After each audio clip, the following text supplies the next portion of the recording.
you find your comfortable seated position on the mat, I recommend bringing the roller underneath your knees and then lying onto your back. And if you want to use a little abdominal challenge to get there, keep your arms reaching forward. You can lie your spine back. And then we're going to place the roller onto your sacrum. Your sacrum is the bone between your low back and your tailbone. It's a flat part of your pelvis.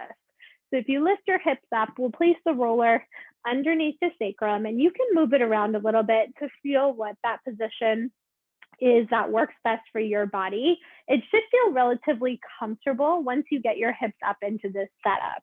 And one of the reasons this often feels nice for our back is because it's a little bit of an inversion or a decompression of our spine. So if you can imagine throughout the course of the day, our spine gets compression from gravity kind of pushing down on our spine. By having the hips a little higher than our heart, we decompress. We're using gravity to create separation and space in our lower back. So just let your body relax and melt here, and start to tune your attention into your breath. See if you can take your inhale breaths in through your nose and exhale like you're blowing all the air out of the bottom part of your lungs.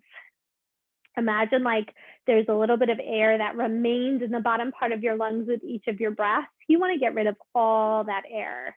And that will help you to start to mobilize and use your diaphragm, use your rib cage. And both of those parts of our body have a tremendous influence on how our lower back feels on a day-to-day basis. We'll try a few more breaths here like this. A big inhale, lifting, lengthening, and exhaling, releasing all the air back out. Once more here, a big inhale, lift, lengthen the spine, and an exhale breath to release all that air back out. From here, we're going to add in a little bit of a stretch to the back side of the legs by taking the hands down to the sides of the roller. Bring one leg up to the tabletop position. That means your knee is stacked right on top of your hip, and then the other one lifts up as well. From here, you can just stay in this setup. This is a nice way to start to take some of the blood flow from your legs back down into your heart. So if you feel comfortable here, you can also straighten the legs, stretching them up to the ceiling. If you have a history of sciatica, I recommend keeping a soft bend in the knees. So just again, this is a little bit more of that decompression of our spine, having the legs high. You can also point and flex your toes here.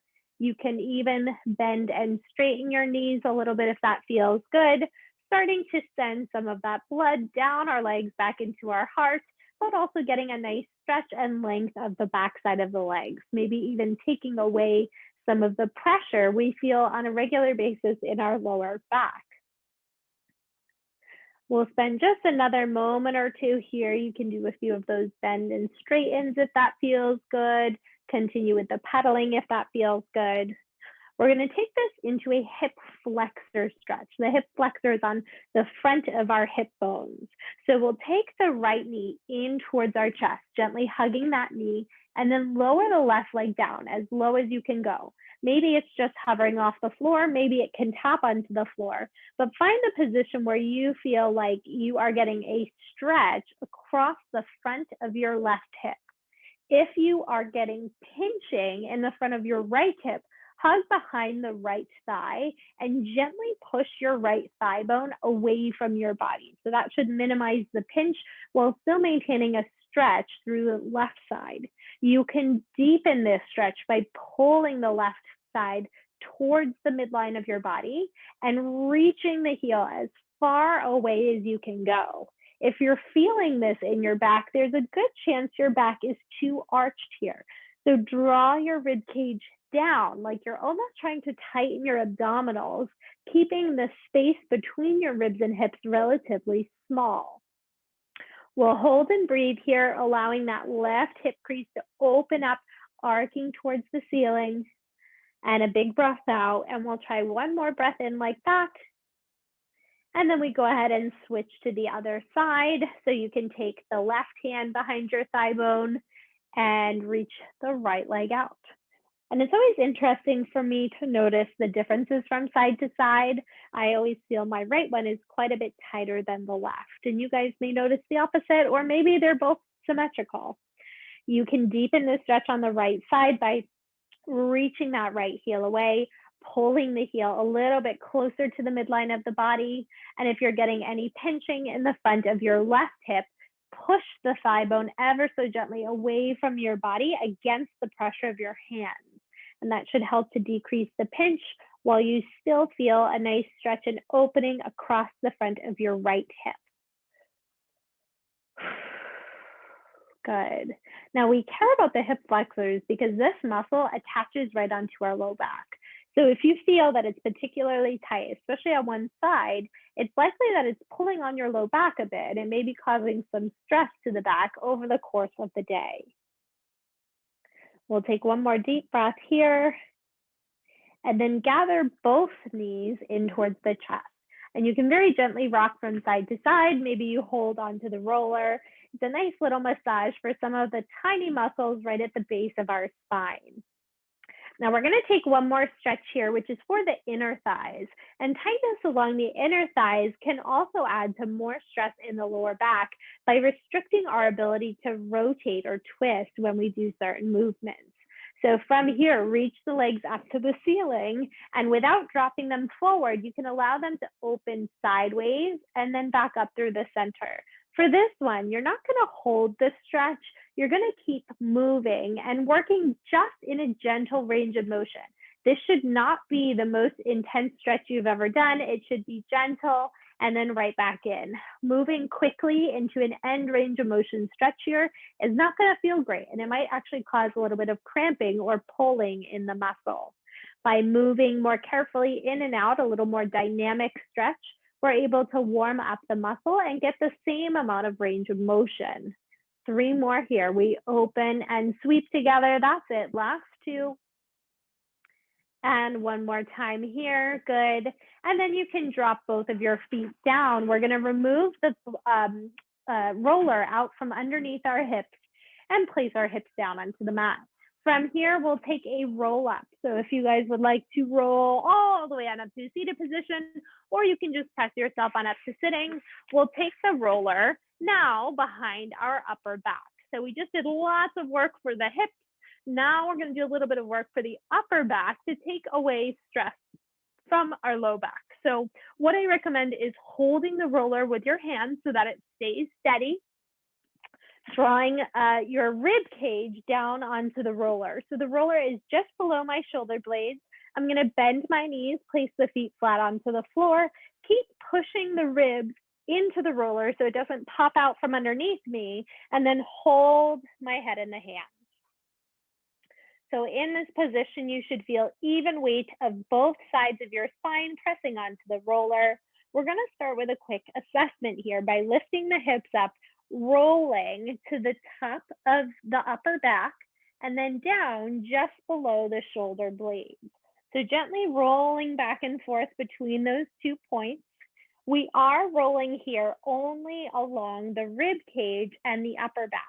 We're purposely not rolling onto the lower back here because our upper back is where most people have stiffness. So even though your low back feels tight, the upper back is where a lot of that stiffness comes from, and the tightness in your low back may just be feedback because your low back is doing all the work.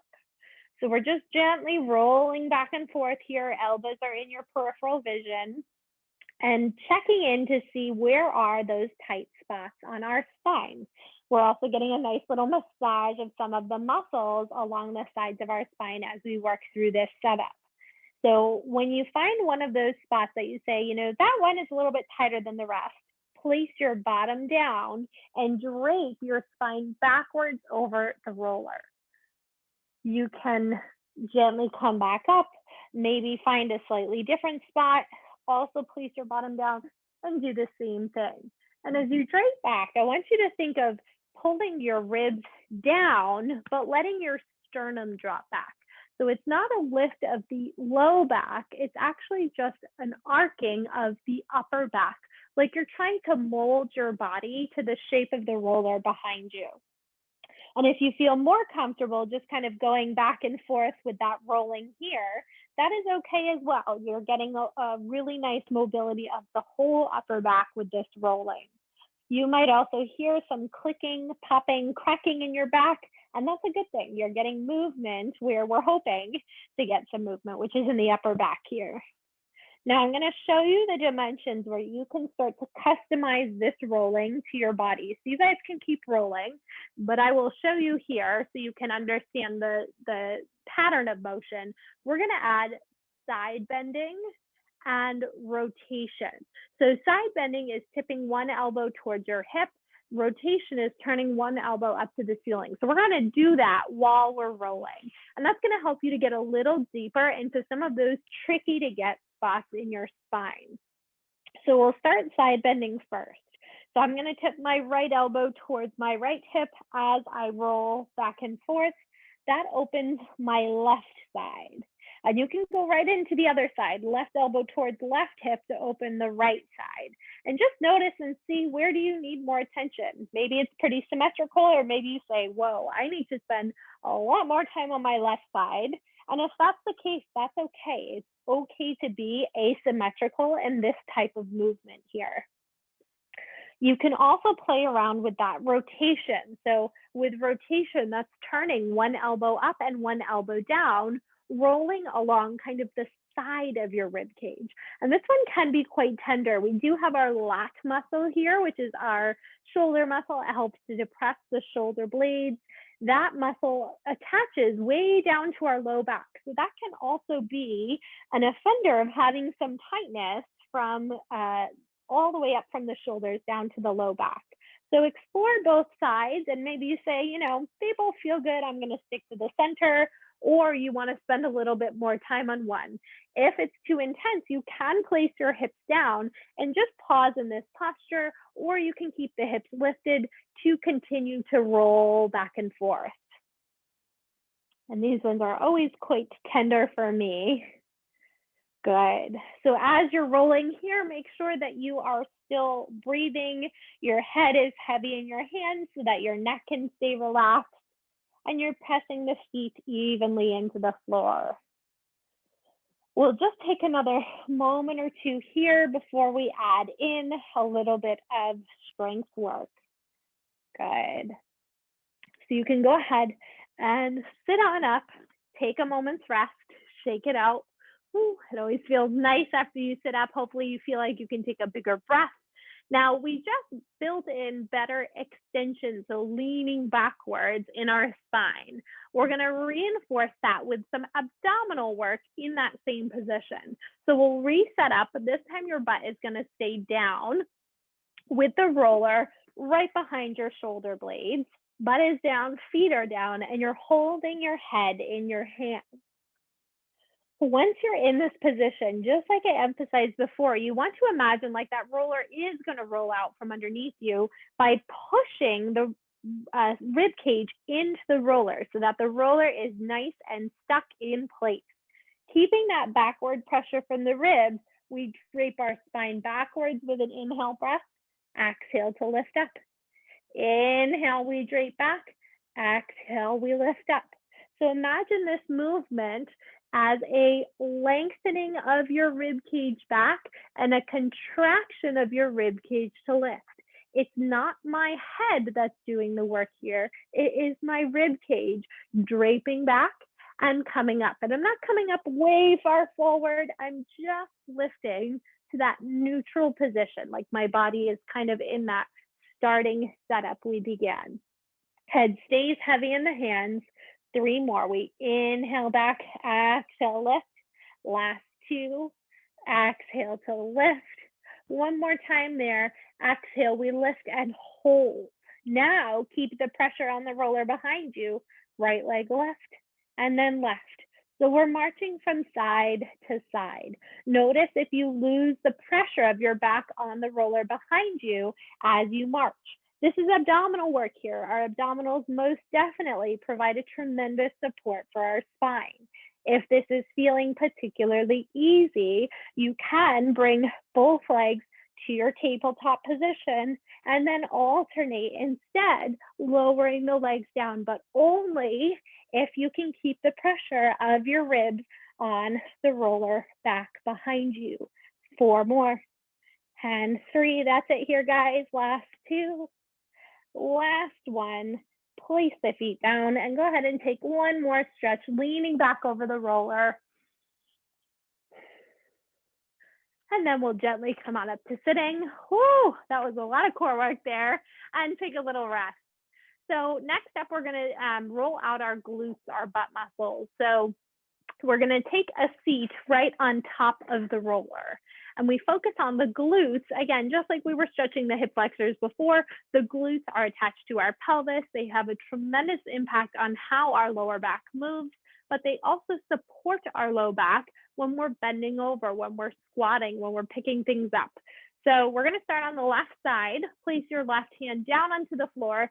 Turn your body ever so slightly to the left.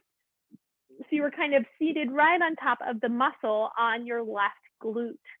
And we'll start to very gently roll back and forth.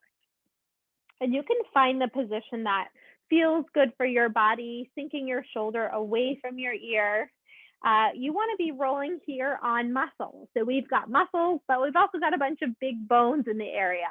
You want to stay away from the big bones, mostly because they have what's called a bursa on top of them, and that is not designed to be rolled over. So one of the major ones that we want to avoid is right on the side of the hip. If you can picture the big bone on the side of your hip, you want to stay away from that spot. And you'll know because it's very uncomfortable to roll on top of it. Now you can be a little bit more angled up towards the ceiling or all the way over to the side, and different people are going to be tight in different spots. So feel free to find the spot where you feel like your body needs the most attention. And if you're rolling here and you say, no, this feels great, no problem, I want to put a little more body weight into it, I'm going to take the right ankle on top of the left. So that puts a little more weight through the left side as I continue to roll. And if that's too intense for your body, you feel like you're actually tightening up here instead of relaxing, go ahead and place that foot down and just continue with that gentle roll back and forth. Go ahead, collarbones stay open. Make sure that you're still breathing. That's it here, guys. And we'll take just another roll before we switch on over to the other side. With this type of rolling, we're aiming for about 1 to 2 minutes per side. So we'll now take the right hand down, gently turning and rolling to the right, and same thing. So rolling along the length of the muscle, you can be a little bit more on the side of your hip or right in through the center with your chest pointing up towards the ceiling. Good. And you can always choose to add more body weight on this side as well by crossing your left ankle on top of your right thigh bone.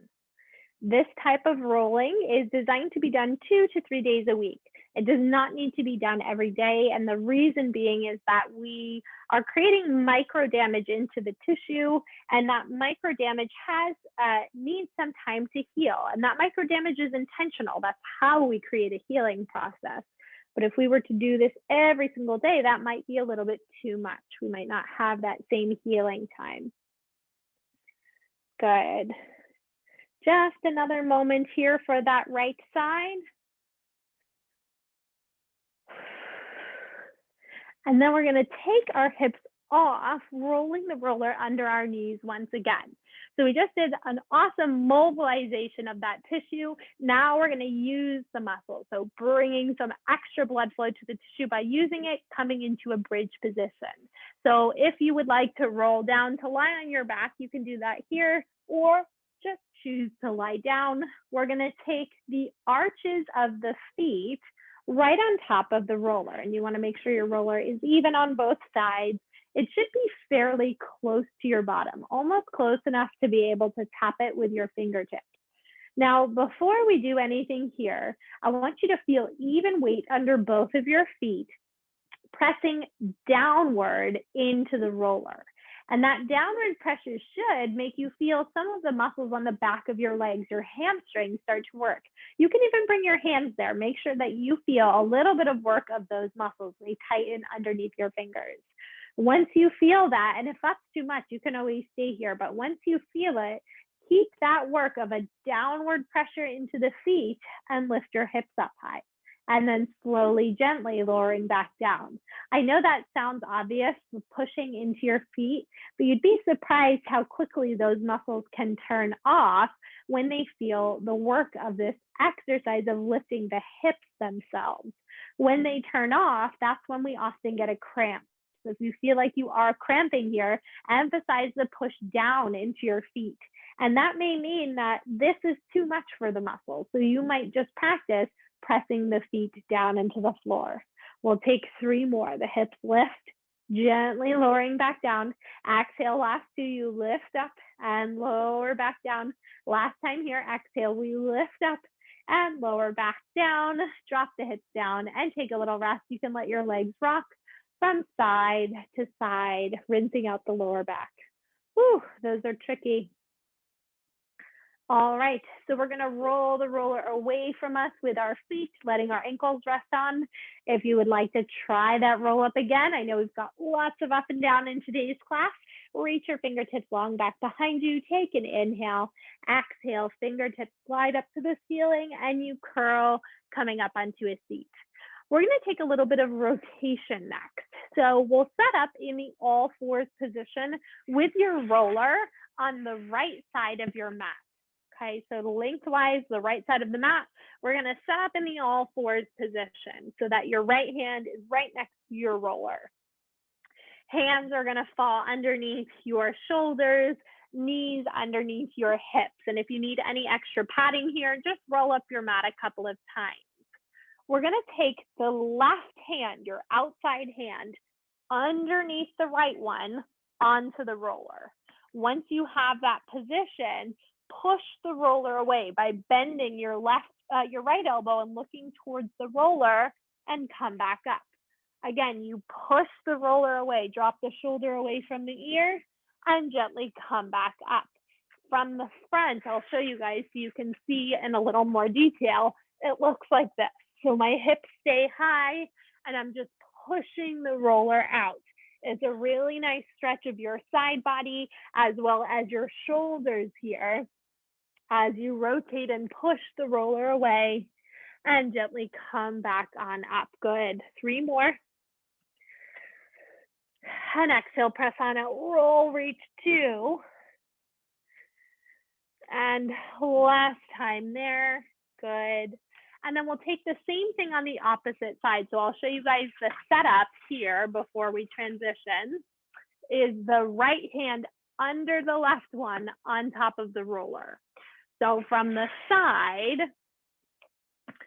I'm keeping my hips high. I'm letting my elbow and chest bend as I reach that roller away, coming back up. Exhale, you push and reach the roller. Think of turning your rib cage towards the left, like you're almost wringing out a towel that's wrapped around your spine, and come back on up. 3 more. You push the roller and gently lift. Make sure that you're breathing here. Last 2. Come all the way back on up. 1 more time there. And come all the way back on up. Good. Whew. And take a little rest. Excellent. So that was a nice mobility work for your shoulders, your upper back, and your rib cage. So again, that helps with the rotation, turning, and twisting of your spine. I'd like to show you guys one of my favorite ways to use the roller, which is to keep you honest about your plank setup. Planks are something I see all the time, very, very common exercise for our core, for our back. So let's try and use the roller to give us some better feedback about whether or not we're doing the plank right. So I'm gonna bring the roller in front and you're gonna place your hands on top of the roller. If you have any wrist sensitivities, think of draping your hands over the top of the roller so the pressure is through the heel of your hand. I will demo on my knees first, and then I will give you guys the option to come up onto your toes.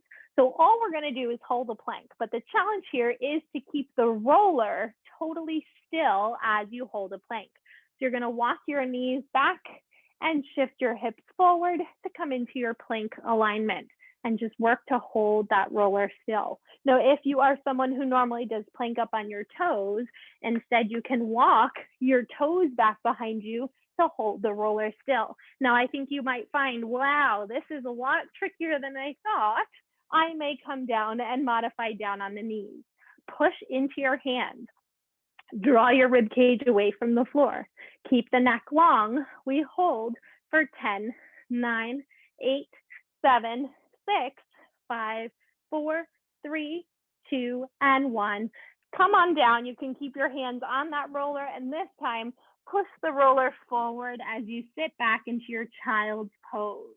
If you cannot sit in this position for your hips, knees, or ankles, keep your hips high as you reach your arms forward.